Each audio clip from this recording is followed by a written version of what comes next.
Welcome back to The Real Side with Dave Sussman sitting in the chair for Joe Messina tonight. How is everybody?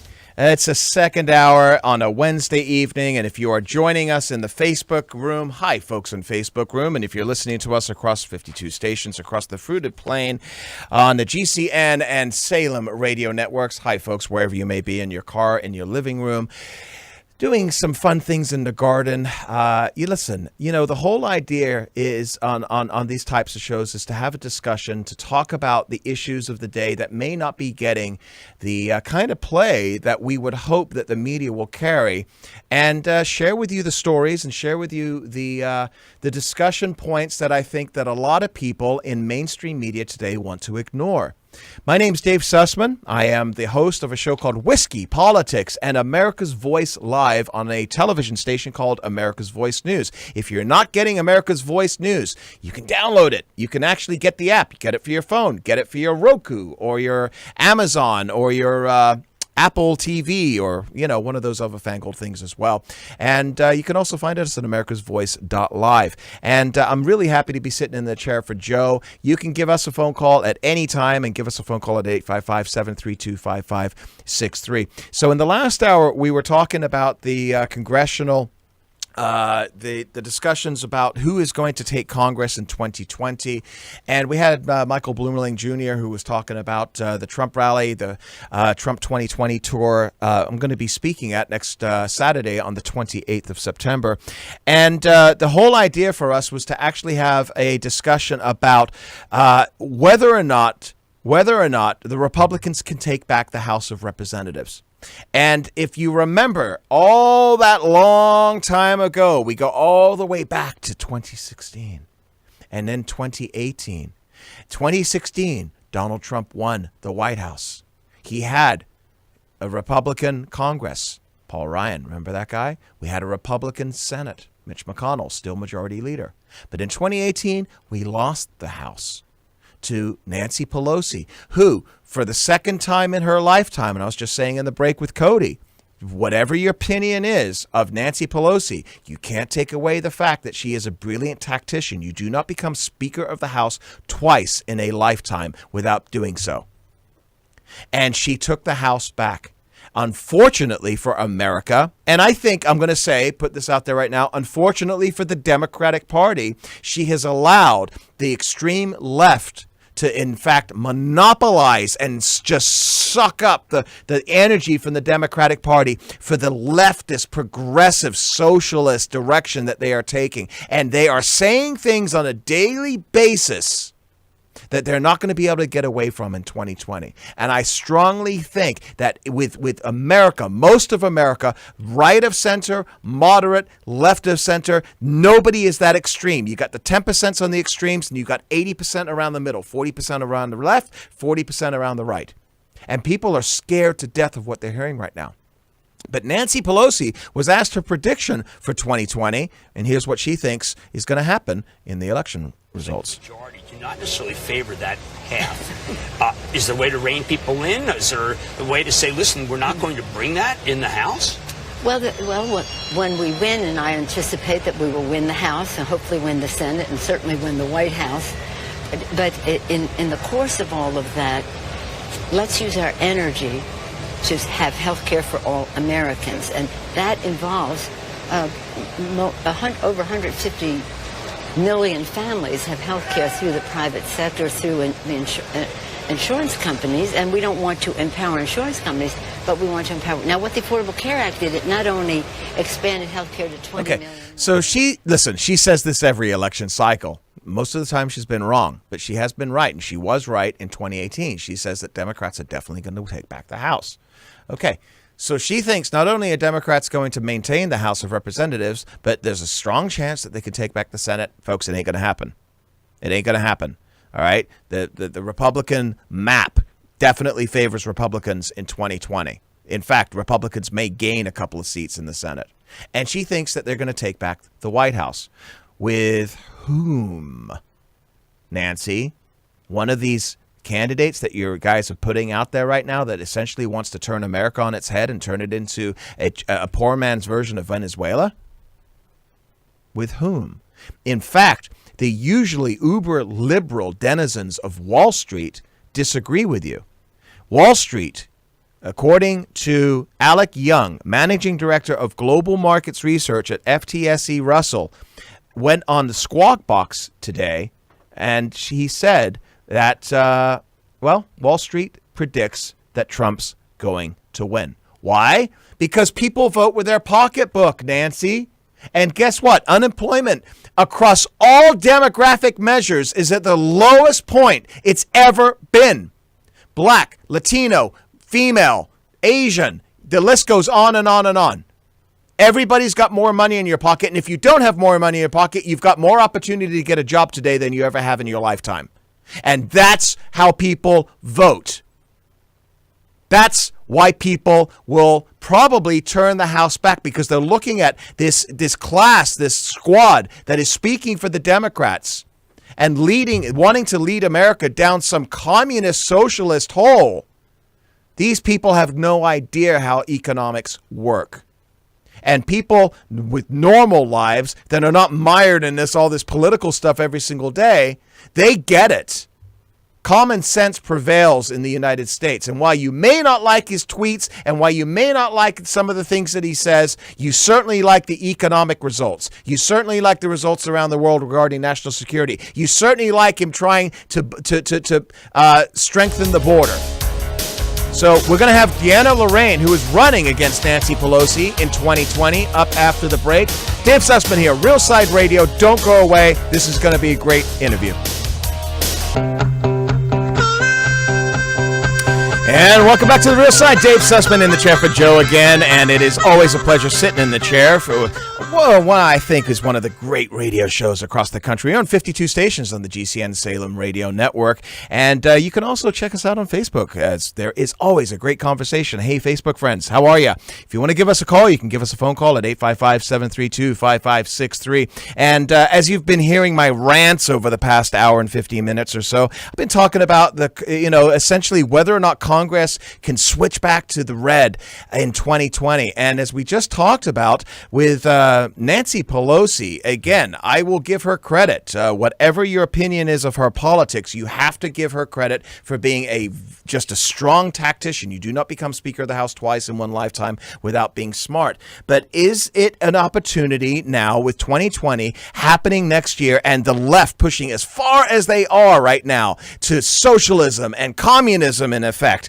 Is there an opportunity to take her out and replace her with a strong conservative in the city of San Francisco? Well, that one strong conservative is on the line with us, DeAnna Lorraine, candidate for the 12th District. And she is a friend. She's been on the show, Whiskey Politics. And we're going to be speaking together next week at the Trump rally in Burbank, California. Welcome, DeAnna. How are you? I'm fantastic. How are you? I'm doing very, very well. So first of all, let me just say this, that you just got interviewed by the Daily Wire, and that's an article that just came up. You can find it on dailywire.com. You are a relationship expert, a political commentator, a conservative activist, and you are an author of Making Love Great Again, The New Road to Reviving Romance and Winning at Relationships. Wow. I mean, a great cross-section. And from the standpoint, and I want to get into in our second segment with you, I want to the war of men and talk a little bit about that. But right now, you are a GOP challenger to House Speaker Nancy Pelosi in California's 12th Congressional District. Talk to us a little bit about not just running against Nancy Pelosi, but why you want to run in such a liberal district like that, and what are some of the changes that you'd like to see in California? Well, I just saw where the country is going and where the district is going. It continues to go downhill. And I've been so frustrated with how the Democratic leadership, headed by Nancy Pelosi, is affecting our country, our morale. And I want to get to the bottom of this. And yes, it's a very blue district, the California's 12th district. But we can see, I believe that the country's problems are really stemmed from the Democratic leadership. It is going into full-blown communism, and even actually we can get into that later, but some of the the Democratic challengers to Nancy Pelosi are saying that she's not far left enough. So that's pretty scary. But But somebody has to challenge her. Someone has to hold her accountable. Someone has to hold them accountable for their crimes and what they're doing to America. And I don't believe that she's had a very good, credible, conservative challenger in the last decade at least. It's time for a change. It's time for conservatives to show that we are here, that we're not going to be defeated or intimidated by a strong blue district and by a political beast like Nancy Pelosi. These issues are important to us, and these values of us, they're worth fighting for. So that's what inspired me to run. I just feel like I have a strong message. I know that we have to fight. It's going to be an uphill battle, but I'm ready to take on the challenge, and I think I'm the right woman for the job. Yeah. I think, listen, when we take a look at what is happening in today's politics, it's unlike anything I've ever seen. And this is the age of Trump that we live in. A zero experience non-politician actually wins the presidency of the United States. And so, right. How about that? You're taking a look at the entrenched liberal, essentially this stronghold that they have on these cities like San Francisco and Los Angeles. And you see it across the country and other cities as well, where all of these cities are basically crumbling. You're seeing in the city of San Francisco, obviously needles in the streets, massive rampant homelessness, poop apps that are now required so you don't step into human feces. Do you think do you think people have woken up in the city of San Francisco and realized that this blue city governance just isn't working? A lot of people have woken up, absolutely, and they're hungry for a change. But in a very scary way, the ones that are on the left, that are firmly on the left, a lot of them are very brainwashed by these policies and by Nancy Pelosi's government. And they're so focused on socialism and socialism being good. And, they're living in, a lot of them, these gate-guarded high-rise mansions, and they're not actually dealing with the real problems. They're wanting to look away from them. They're wanting to ignore them. And that's why I feel that this is sort of the new school of politics and government. Trump wasn't a politician, but he won the presidency against all odds. And then we have AOC, who, like her or hate her, she was a bartender. And now she's a very outspoken member of Congress, but she never had any political experience. And I think the people that are going to make the most difference now are the ones that actually care about Americans. They're people that are ordinary Americans that are in the trenches with other Americans, dealing with these problems head on. Right, and we're living with the problems. We're seeing the feces on the floor and having to step on them on the way to get our Starbucks in the morning. Those people like Nancy Pelosi, these career politicians, have been locked up in their gate-guarded mansions for years. They're so out of touch with real Americans. I don't even know when the last time Nancy has actually been in her own district. She spends hardly any time in there. But it is time for real ordinary Americans to actually step up to the plate, because that's what I think where we're going to see this change. California has taken such a downward dive. As you know, San Francisco has gotten so much worse. I'm just going to put a stat out there. There's been about $300 million put into the homelessness situation in San Francisco, but yet San Francisco has seen a rise in homelessness of 17% since 2017. Okay? Where is that money going? What are they doing with it? I don't know, but they're certainly not helping the actual homeless situation. They're not helping the people of the district.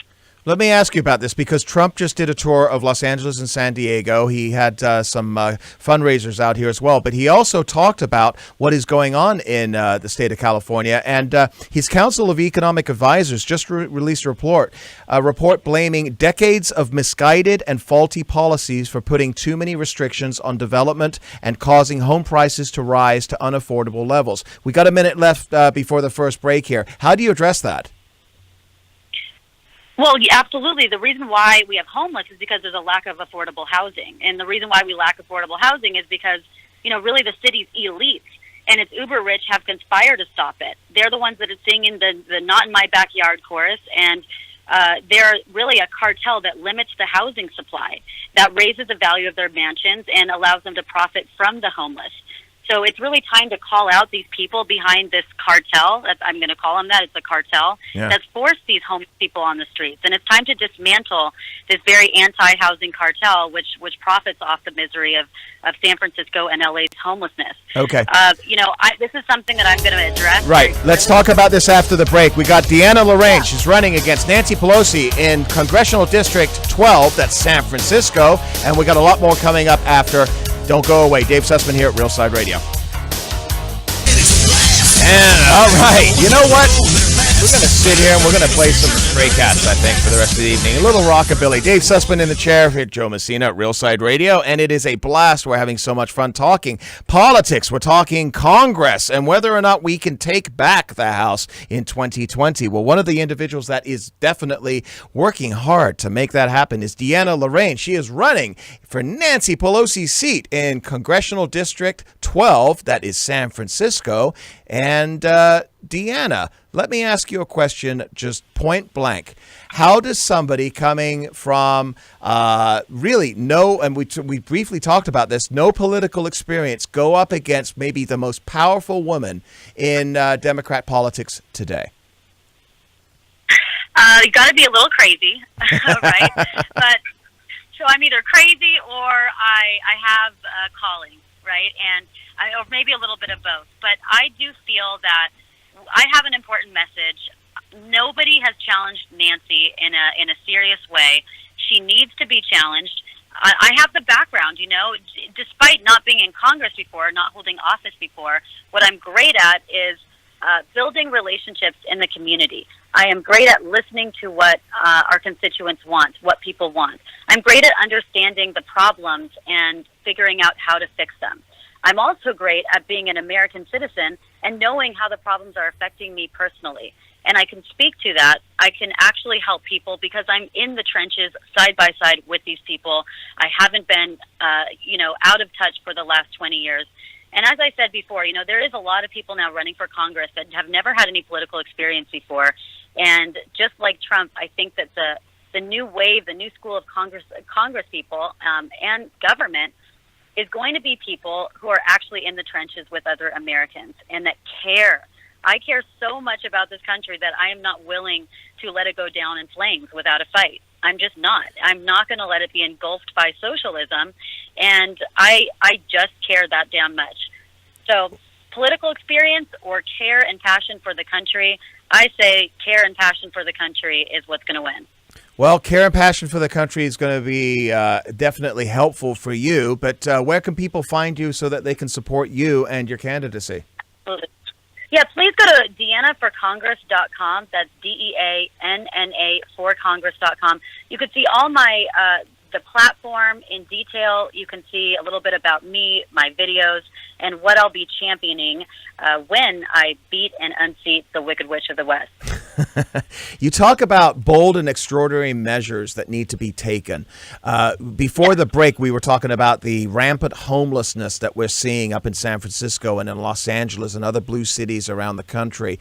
What are those bold measures that need to be taken to address these issues? Which, listen, Trump came to California the past 2 days, and the only thing that Gavin Newsom requested from him is more money. They've thrown hundreds of billions of dollars at this problem, and it's only gotten worse. What needs to be done instead? Right, exactly. The number one thing, first of all, is we actually have to deal with it. They don't want to deal with it. They just want to throw money at it and not really care about where the money goes, or they want to ignore it. So we absolutely have to deal with it. It is a crisis. We have to do an inventory also of who are these people on the streets? Who are these homeless people? Some of them may want jobs and maybe just need a better start. They need a fresh start. They need to get through the job process, and we can actually get them into jobs. Some people may have mental health issues. We need to get them taken care of. Some people may have drug addiction issues. I mean, a lot of them do. We need to get them taken care of. Some people may just literally want to be on the streets, but we have to figure out, we have to inventory them to see what exactly is going on. Just like the illegal immigrants coming through the border, we don't know what we don't know. If we don't deal with it, process people, and see what the reality is, we're never going to handle the situation. We also have to figure out, the discrepancy between the affordable housing and the unaffordable housing. You know, San Francisco has the highest rate of housing in almost all of America. The actual homes are so expensive, and a lot of the reason why people are homeless is because they simply can't afford the very high housing in San Francisco. And like I said before, there is essentially a cartel that limits the housing supply, and it raises the value of their mansions, and it allows this elite, the elite, to actually profit from the homeless that are forced to sleep on the sidewalks. So we have to actually dismantle this cartel. We have to figure out these zoning laws that make it almost impossible to build more houses, or it takes at least 5 years to build more homes and apartments that are affordable. And we actually have to get things done. They're not doing anything. Everything has stayed the same. And it's time to actually take measures to deal with this problem head on. Much of those are problems that come out of Sacramento. They're not created by the federal bureaucracy in Washington, D.C. What impact can a congressperson have on Sacramento? Well, I guess I'll go in there and see, but I think we do actually have to talk to the president. We have to work alongside with him and see what actual regulatory roadblocks to housing construction that we can actually work with. Where can we put the money that is being spent and into the homeless, into an actual productive place where we can move things around and actually get more people off the streets and either into jobs or into housing or into drug addiction facilities. I mean, this is something that I really need to study and really need to explore. Yeah. One of the things that I'm hearing a lot about right now from moderate friends of mine, some of them are even left of center, is they are scared to death by what they're seeing happening to the left today. The Democratic Party is no longer the Democratic Party of JFK. We've talked about that for decades now. But it's no longer, never mind the party of JFK, it's no longer the party of Nancy Pelosi. When Nancy Pelosi, and I think Cody just said this during the break, our producer here, when she's the moderate Democrat, okay, Nancy Pelosi. What is happening? What is happening to the Democratic Party? And if you, on day one, come into office, how do you address the squad and the leftist socialist direction they want to take America? Wow, that's a big question. Number one, the Democrat Party is just pushing further and further to the left. In a way, it's a positive thing for some people, some rational-minded people, because they're actually becoming more conservative, and they're thinking this is just way too radical and left for me.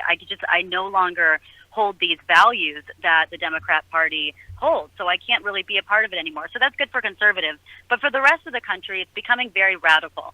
And like I said before, there's several other Democrats that are running up against Nancy Pelosi in the 12th district, and they're extremely radical, and they're accusing of Nancy of not being radical left enough. Yeah. So it's really turning into full out communism, and it's killing the America that we know and love. And this Justice Democrats, which I'm sure you know, is helping with AOC and some of these other very far leftists. They want them in office, and they are determined to have many, many more of these AOC types in office, which is really, really scary. Now, for me, I'm committed to partnering with the president to enact his America First agenda, and I would have no problem standing up to the squad if elected into Congress. I would have no problem siding and standing by our president and making sure that his agenda gets pushed through. Gotcha. Because he needs a defender. He needs a defender in office. He just needs people that are going to side with him and not be soft and not cave to the left and not call for his impeachment and not call for the breakup of the NRA. Yeah. We need strong conservatives in office, and I want to make sure. I want to make sure before the next break, DeAnna, you tell everybody where they can find you online and they can support your candidacy again. Yes, go to DeAnnaforcongress.com. That's DEANNA for Congress.com. Check out my full platform, the policies, and more about me. All right. On my website. Will you stick through the break? Because I want to talk to you about this war on men that we've been seeing all across our culture over the past several years. You and I have talked about it before, and I want to get some updates from you. Are you good to go for another 10 minutes after the break? That sounds good. Perfect. Yes, that sounds great. All right, fantastic. And folks, listen, I'm just going to implore everybody that is in with earshot of this right now, check out DeAnna's website, check out her candidacy. You know what? Donald Trump won. Nobody expected him to. And we're going to see a lot of surprises, I think, in 2020 as well, because people are woken up and they are scared to death of what they are currently seeing coming out of the mouths of the left in this country. It is just incredible. This is no longer the country that I moved to when I moved here from England. We'll be back here after the break with DeAnna Lorraine, Dave Sussman here at Real Side Radio. Don't go out of it. Come on. The Democratic Party wants to take your rights in every area of your life now. Snap out of it, America. Come on. Wake up. Yeah, it's incredible. You see that debate last week, and you're just shaking your head with how far left these folks have gone. And we're talking with DeAnna Lorraine, who wants to take the country back by defeating Nancy Pelosi in Congressional District 12 in the great state of California, or maybe some people would consider the former great state of California. DeAnna, okay, so before I get into one of the reasons I wanted to talk to you tonight, and that is about the war on men and toxic masculinity, blah, blah, blah. I just want to get one question for you, and that is this. California, and we're seeing this in other states as well, is severely being impacted by illegal. I have to say it 3 times, folks, because there is a difference. Illegal immigration. Talk about as a congresswoman representing the 12th congressional district in California, how would you address what California has done with sanctuary cities, sanctuary states, and essentially an open borders policy? Yeah, it's disgusting. This could have been fixed many years ago. It could have been easy to fix, but Nancy and her class of cohorts, they think it's to their advantage to leave it broken. So it remains broken, of course. And it's been broken so long that we have ceased to be a sovereign nation. Is it not a surprise that no sovereign nation can remain sovereign absent secure borders? And a country that can't control its borders can't control its destiny. This is so easy. And they just don't get it. We need to have a merit-based immigration system. We need to have a common-sense border security and immigration policy. I do believe in the wall. I've been to the wall. I've been to the wall in El Paso. I don't know if you've been there, but this is instrumental in stopping drug trafficking, child trafficking, illegal immigrants, mules coming through. If you've talked to any of the locals there, they will attest to the fact that a wall works, a border works. You know, I believe that it's cut off about 19 different drug trafficking trails going through just with a mile of wall. Imagine what the rest of the wall can do. So I am in support of the wall. I am in support of ICE. We need to get people who commit crimes that are illegal out of the country immediately and not have this catch and release, not have this chain migration. We need a merit-based system because we need to be able as Americans to control our destiny. And we just can't control our destiny if we don't know who the hell is coming in our country and what they're doing in the country. How many more Kate Steinleys are we going to have? And I think it's just despicable that Nancy Pelosi wants to disarm American citizens and yet keep those that are armed and violent, that are illegal immigrants, into the country. She calls it a sanctuary city. She calls San Francisco a sanctuary city. But how is it a sanctuary to the actual Americans that live there? Right? Yeah, absolutely. And, you know, I think, and I want to shift issues here in just a moment, but if you're talking about, you have to talk about it from a national security standpoint. And MS-13, it is not all Latinos. It is not all Salvadorans. It's not all Hondurans. It's not all Guatemalans. It's not all Mexicans. Nobody has ever said that. But there is a certain segment, MS-13 specifically, as you just referred to, Kate Steinle's family, and all of the other angel moms that are out there that are seeing their children being murdered by illegal immigrants, where there is zero ramifications and something needs to be done. So we do need a strong hand on that. Okay, I want to shift target with you right now. Okay. Have had you on the show. I've had you on my show, Whiskey Politics. I know that you've come on other shows and you've talked about this. You've written a book about this, and that is this ongoing, seemingly incessant war against men. And they refer to toxic masculinity, and we're seeing it impede our culture. We're seeing it in our movies and Star Wars and what was the Captain Marvel and all of these different things, where essentially that any man that shows any level of strength or masculinity is now considered toxic. Talk to me a little bit about, because we've had you on the show and talked about this, but is it abating or is it seemingly getting worse from our cultural elites? It's definitely getting worse from our cultural elites. You know, part of, communism is weakening men, all right? That's a big part of it. It's broken and fatherless homes, okay, are directly created by the left because a strategy is to replace the family with the government. The other part of the strategy is removing God and morals from our culture, pushing radical feminism, weaponizing women to destroy men. And then a big part of that is demonizing men. Because, the left knows that men are powerful in a good way. They could be used for good and they could be used for evil. And when men are properly empowered, when they have a purpose in life, and they're set up to succeed in life, they can do so many great things for the country. They have been the backbone of our country. But when they're weakened and when they're disempowered, like they are now, they either turn apathetic and don't care anymore, don't care about others around them or contributing to the community, or they become very angry. And either way, they become a drain on the country instead of an asset. And what we're seeing right now, with decades of this disempowering, demonizing men, we see the results right now. It should come as no surprise that almost all of the mass shooters in the last decade have been boys who've come from fatherless homes, who don't know what it really is like to be a man, who felt that they were mistreated as men in the system, that feel this demonizing of men and males in the system. So they act out. And I'm not saying that it's okay, but we have to look at the reality of the situation. This is what we're seeing. We're seeing guys that are either shooting up schools or people. We're seeing guys who do not want to get married or have families of their own, so that they perpetuate this cycle of disempowered men. We see 80% of suicides are from males. We see most of the drug abuse is coming from males. The criminal system has way more males than females. We have to look at this problem, and it's so obvious that it comes from this disempowering, this demonizing of men, and this constant glorifying of women.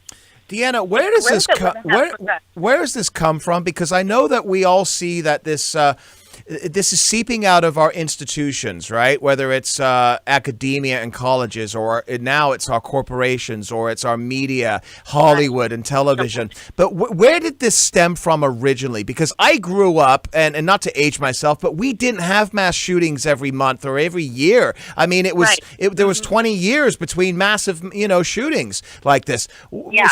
So how did this happen? Right, we've always had guns, right? We've always had the Second Amendment, but only very recently we've had these kind of mass shootings. So it happened with this radical feminism that began in the 1960s, and feminists, at their core, you can read a whole lot of literature, and they literally say that part of their MO is to break up the family and to weaken men, because they feel like it's a zero-sum game and they need to succeed. But in order for them to succeed, they need to push down men. Obviously, we know that actually doesn't work in a society. But a lot of this Marxist feminism that was really pushed starting in the 1960s to break up the family, to break up the relationship between men and women, and to disempower men, because it all stems from the left, right? The left want power and control. And the only way that they can really get power and control is to have the people dependent on them, to have them weakened and dependent on them. When people have strong families, then they're dependent on their families. They get their values from their families. They get their strength from their families. They don't need the government. And strong men create strong families. Weakened men don't create families, or that they create broken families. So all of it is really agenda to break up the family unit, to have socialism engulf our country, and to get the left dominating and control. It's really the exact opposite of what our founding fathers designed for America. Yeah, got a couple of minutes. Yeah, it's fascinating. Got a couple of minutes left here, and I just want to leave this particular issue on this, and that is that in the 1960s and 1950s, we had in the inner city, I think 75% of the homes had both nuclear, both family parents. They had right, and then you had the Great Society. You're referring to government control taking over, this idea that they're going to control things. And 50 years later, the single family families now, single families, is something like 80%. It's like 79, 80%. It's really, really, really scary what they've done. And I don't think that this is something that can be changed back in a generation. But let's get back to real quickly here. Talk a little bit about the campaign again. Where can folks find you? Where can you're going to be all over? We got a minute left here. You're going to be at the rally. Sure. And where can folks see you? The Trump 2020 rally. Absolutely. Go to DeAnnaForCongress.com and Deanna4 with the number 4 Congress on my Twitter. I post and tweet a lot. Follow me on my campaign trail. I want to make America great again. I want to make families great again. I want to make values great again. You can see what my plan is to restore the American family unit, what my plan is to restore national security and restore the values that made our country so great. It starts with the District of San Francisco, and let's make sure that the rest of America does not turn into San Francisco. DeAnna Lorraine, District 12, Trump 2020 Tour. I will see you in Burbank, California on September the 28th at 4 p.m. at the Holiday Inn Media Center. You can come and meet DeAnna and some incredible other candidates that are running to take back the House in 2020. It can be done, folks. So folks like DeAnna need your support. You're listening to this all across the country. Help her out. Nancy Pelosi can be beat. Thank you so much, DeAnna. Greatly appreciate everything you're doing. And folks, I'll be back after the break on top of the hour with another whole hour here at Real Side Radio. Don't go away, folks.